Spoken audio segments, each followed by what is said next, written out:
Break के बाद स्वागत है आपका। इस साल का आखिरी चंद्र ग्रहण आज देर रात को लगेगा और रात 1:06 पर यह चंद्र ग्रहण लगेगा, जो रात 2:40 पर खत्म होगा। यह एक आंशिक चंद्र ग्रहण होगा जो भारत में भी देखा जा सकेगा। भारत के अलावा अमेरिका, ऑस्ट्रेलिया, दक्षिण अफ्रीका समेत कई देशों में भी यह चंद्र ग्रहण देखा जाएगा और चंद्र ग्रहण को लेकर लोग अपने अपने तरीके से तैयारी करते हैं। पूजा पाठ का दौर चलता है। हमारे 3 संवाददाता, 3 सहयोगी, आइए उनके साथ चलते हैं, जुड़ते हैं। वैसे ये तस्वीरें आप देख रहे हैं कैसे चंद्र ग्रहण से पहले लोग अपने तरीके से पूजा पाठ में जुटे हुए हैं। हिमांशु मित्तल कोटा से मेरे साथ है, रंजन दवे जोधपुर से और कपिल श्रीमाली उदयपुर से मेरे साथ जुड़े हैं। सबसे पहले रंजन दवे कोटा का रुख करता हूं, कोटा से रंजन दवे का रुख करता हूं। रंजन, ये बताएं कि कैसे लोग तैयारी कर रहे हैं इस चंद्र ग्रहण को लेकर, और जाहिर तौर पर अपने आप में महत्व होता है चंद्र ग्रहण का, और चूंकि ये साल का आखिरी चंद्र ग्रहण है तो लोग अपनी तैयारी जरूर कर रहे होंगे। जी देखिए, निश्चित तौर पर ये आंशिक चंद्र ग्रहण है जो कि जहां भी दिखाई देगा, और इसको लेकर के मैं यहाँ जोधपुर के एक पीपलेश्वर महादेव जो मंदिर है, शिव का मंदिर है, साथ में शनि मंदिर है, वहां मौजूद हूं और मंदिर का दृश्य साथी सहयोगी से कहूंगा कि एक बार दिखाने का प्रयास करें कि किस तरीके से यहाँ की जो स्थिति है। मंदिर के कपाट पूरी तरीके से बंद कर दिए गए हैं और मंदिर के कपाटों को बंद करने के साथ अब है जो प्रतिमाएं हैं वो भी शयन उस स्थिति में बताई गई हैं और मंदिर में किसी तरह का आवागमन नहीं है, निषिद्ध किया गया है। और इसके बाद में जब ये शुद्धिकरण होगा, सूतक पूरा होगा, ग्रहण पूरा होगा, उसके बाद जो है आगे की कार्रवाई और आगे की जो पूजा पाठ, जो निवृत्त काम है, वो पूरे किए जाएंगे। हमारे साथ में श्रीमंत इस मंदिर के हैं, उनसे जानने का प्रयास करेंगे किस तरीके की व्यवस्था रहती है जब ग्रहण होता है, किस तरीके की व्यवस्था रहती है। बोले पिपलेश्वर महादेव की जय, बोले श्री शिव चेतन गिरी जी महाराज की जय, बोले श्रीधर गिरी जी महाराज की जय।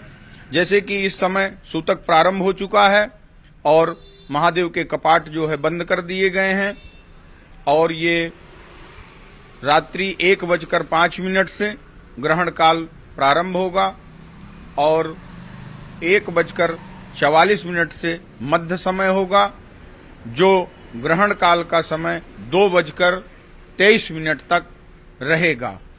इस समय साधना, सिद्धि, मंत्र यंत्र जागृत के लिए जो हमारे मंदिर में उपस्थित महात्मा साधु संत हैं वो भजन पूजा इत्यादि के लिए विराजमान हो जाएंगे और तत्पश्चात मंदिर का स्नान, मूर्तियों का पूजन अर्चन प्रारंभ होगा। प्रातःकाल मंगला श्रृंगार आरती होगी और इसके पश्चात भक्तों के लिए दर्शन।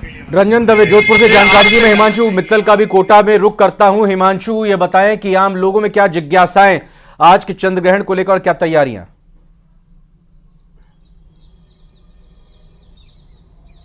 देखिए, निश्चित तौर पर बहुत महत्वपूर्ण हो जाता है। साल का सबसे आखिरी चंद्र ग्रहण है और इसको लेकर के कहा जा सकता है कि जो हर मंदिर है वहां पर इसको लेकर के तमाम जो नियम है उनकी पालना की जा रही है। जैसे ही ग्रहण का सूतक काल शुरू हुआ है 4:05 से सभी जो पट हैं वो बंद कर दिए गए हैं। पट लगने के साथ में मंदिरों पर ताले लगा दिए गए हैं और भगवान की जो प्रतिमा है उसे पर्दे में कवर कर दिया गया है। फिलहाल कोटा के सबसे प्राचीन मंदिर में से एक माना जाता है गोपाल निवास बालाजी। हम यहां पर मौजूद हैं और तस्वीरें भी तमाम जो न्यूज 18 राजस्थान के दर्शक हैं उन्हें भी दिखाने की कोशिश करते हैं कि मंदिर पर जो है वो ताला लगा हुआ है। ताला लगने के साथ में भगवान जो है वो पर्दे में है। लेकिन इन सब के बीच में आपको बता दें कि कोटा के तमाम जो अलग अलग मंदिर है वहां पर जो अनुष्ठान है वो जारी है। पूजन पाठ का जो दौर है वो जारी है, भजन कीर्तन का दौर जारी है और ये जारी रहने वाला है, क्योंकि ग्रहण को लेकर के कई सारे जो नियम है उनकी पालना की जाती है। मोटे तौर पर भगवान को लेकर के भी इसमें यह है कि वो पर्दे में रहेंगे।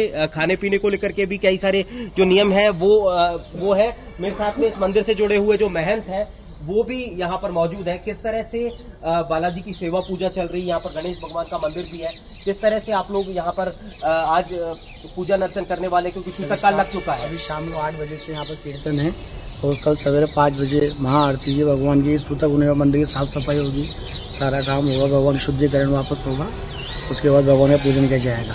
तो कीर्तन मंत्रोच्चार भी चलेगा? मंत्रोच्चारण चल रहे हैं अभी 5 पंडितों द्वारा और शाम को 8 बजे से भगवान का कीर्तन है। तो देखिए 5 जी पंडितों हाँ। के साथ में जो मंत्रोच्चार है वो यहाँ पर चल रहा है और इन सब के साथ में शाम ढलने के साथ में कीर्तन शुरू होगा। तो कोटा के अलग अलग सभी मंदिरों में फिलहाल यही तस्वीर है, पट बंद हो चुके हैं, कपाट लग चुके हैं और इन सब के बीच में मंत्रोच्चार का बिल्कुल। दौर चल रहा है। भजन कीर्तन जो है वो शुरू होने वाले हैं और सबसे बड़ी बात यह है कि करीब करीब 9 घंटे का ये जो सूतक काल है वो रहने जी। वाला है, क्योंकि ग्रहण से करीब 9 घंटे पहले ही ये सूतक लग चुका है और ऐसे में जो है वो फिलहाल मंदिरों में जो विशेष नियम है उनको फिलहाल बिल्कुल। उनको पालना है, वो हिमांशु फिलहाल और सूतक रंजन, मैं काल आप के दोनों के पास दौरान- एक बार फिर से वापस आऊं। उससे पहले कपिल श्रीमाली उदयपुर का भी रुख करता हूं। कपिल, आप भी जाहिर तौर पर एक मंदिर में ही मौजूद हैं और कपाट बंद किए गए हैं और पूजा का साथ ही साथ कीर्तन का, भजन का सिलसिला भी चलेगा।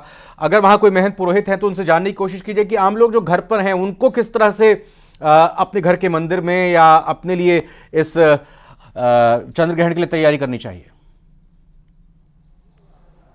हाँ, देखिए, बिल्कुल आमतौर पर सूतक काल प्रारंभ होने के साथ ही मंदिरों के कपाट बंद हो जाते हैं, लेकिन मैं इस समय उदयपुर के श्रीनाथ जी की हवेली स्थित श्रीनाथ मंदिर में मौजूद हूँ और जी। यहाँ पर परंपराएं कुछ उलट है। यहाँ पर आप देखिए कि सूतक काल लगने के बाद भी जो शेड्यूल भगवान के दर्शनों के खुलने का है वो पूरी उसी तरह से जो है वो संचालित होता है। और जब ग्रहण काल जो होता है, जैसे आज मान लीजिए 1:07 पर ग्रहण शुरू होगा, तकरीबन 2:30 बजे तक चलेगा, तो देर रात्रि को, जबकि मंदिर आमतौर पर बंद रहता है, लेकिन ग्रहण काल के दौरान मंदिर खुला रहेगा और जो भक्त, बड़ी तादाद में भक्त यहाँ के प्रति आस्था रखते हैं, वे ग्रहण काल के दौरान भगवान श्रीनाथ जी के दर्शन करेंगे। हमारे साथ में इस समय मंदिर के व्यवस्थापक प्रहलाद जी मौजूद है, उनसे बात करें। प्रहलाद जी, किस तरह की व्यवस्था रहने वाली है? जय श्री कृष्ण। अभी सूतक काल 3 बजे से सूतक काल लग चुका है, तो शयन के दर्शन अभी हो चुके हैं। अब ग्रहण काल के दर्शन 1 बजे खुलेंगे, जो 2:30 बजे तक दर्शन होंगे। उसके बाद में सुबह 4 बजे मंगला होगी और 6 बजे के लगभग श्रृंगार के दर्शन हो जाएंगे। 7 बजे राजभोग होगा। आमतौर पे ग्रहण सूतक काल के दौरान मंदिरों के पट बंद हो जाते हैं, ग्रहण में मंदिर बंद रहते हैं, लेकिन यहाँ भगवान के दर्शन कराए जाते हैं, उसके पीछे क्या विशेष मान्यता है?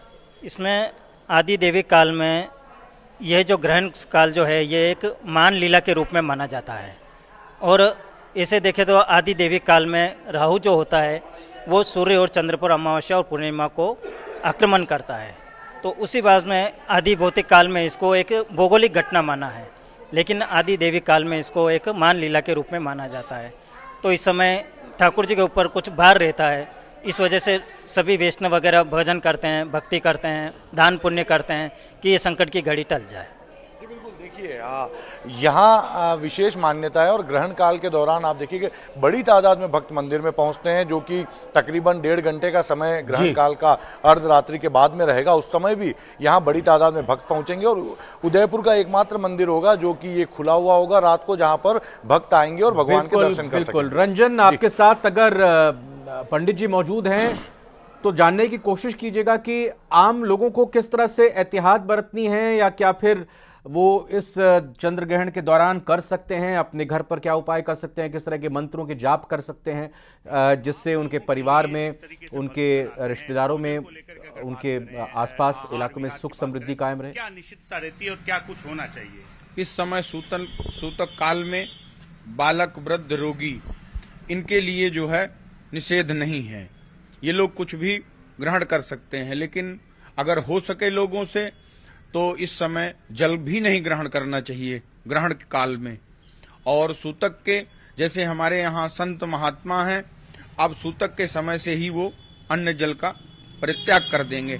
अब प्रातः काल भगवान का मंगला श्रृंगार आरती के बाद ही प्रसाद ग्रहण करेंगे। लेकिन आज का जो योग है शरद पूर्णिमा का, तो कई वर्षों के बाद यह चंद्र ग्रहण पड़ रहा है, जिसके चलते इस बार अगर हो सके तो लोग अपने मंदिरों में या कहीं खीर बनाकर उसमें कुश या तुलसी पत्ता डालकर रखें और प्रातःकाल जैसे ही ग्रहण काल समाप्त होता है उसी समय चंद्रमा की चंद्र किरणें पड़ें और उसी को प्रातःकाल स्नान करके शुद्ध वस्त्र धारण करके फिर प्रसाद को ग्रहण करें। आप कुछ दान बिल्कुल। मैं साथ ही साथ हिमांशु आपके जरिए भी यहाँ पर जानना चाहूंगा, जैसे बताया गया कि बेहतर होगा कि अन्न जल ना ग्रहण करें, इसके अलावा और क्या उपाय हो सकते हैं जो लोगों को बरतने चाहिए, अगर वहां पे आपके साथ पंडित पुरोहित मौजूद हैं तो?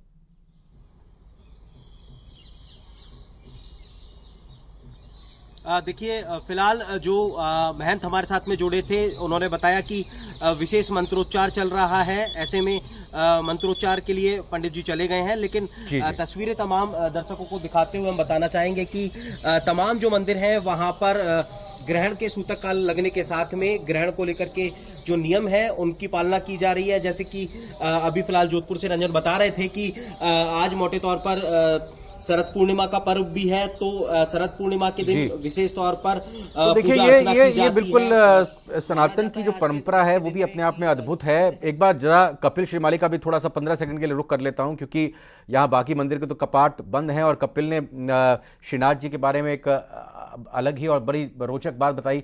कपिल, बताएं, लोगों का सिलसिला जारी है क्या मंदिर में दर्शन के लिए?